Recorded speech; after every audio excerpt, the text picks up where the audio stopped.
Voy a hablar del marco de la igualdad de género para las cooperativas tras la aprobación de la ley de igualdad.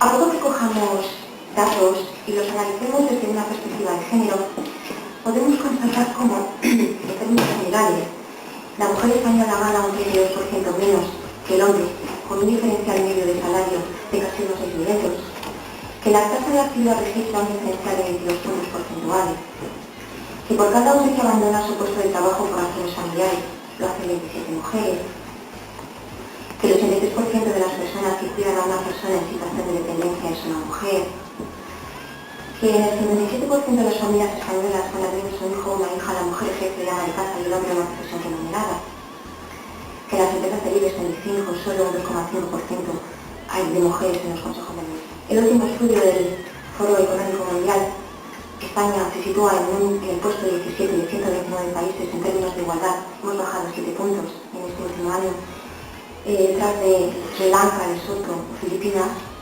fundamentalmente por una no equiparación en términos salariales, ni el acceso a puestos directivos ni a profesiones cualificadas.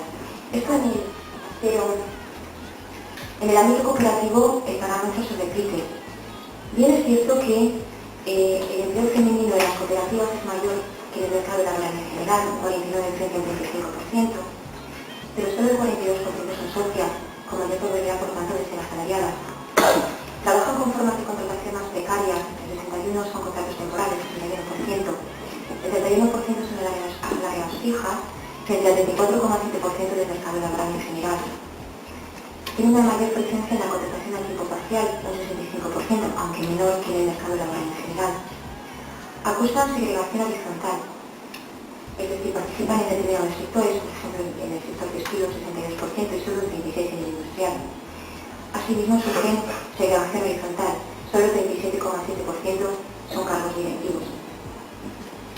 Analizando ya un poco más en detalle y muy brevemente los tipos de cooperativas distintas, por ejemplo las cooperativas de crédito españolas, en el ámbito de los plenos de consejo rector y órganos de dirección, la presencia de las mujeres es testimonial, 4 y 11% respectivamente.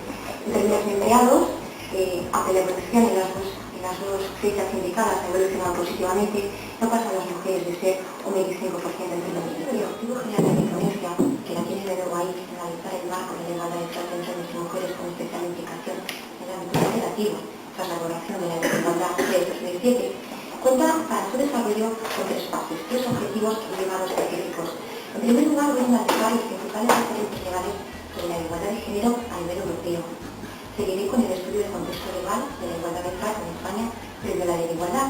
Y por último, desarrollaré en profundidad la ley de igualdad de trato entre hombres y mujeres en las cooperativas tras la aprobación de la ley de igualdad.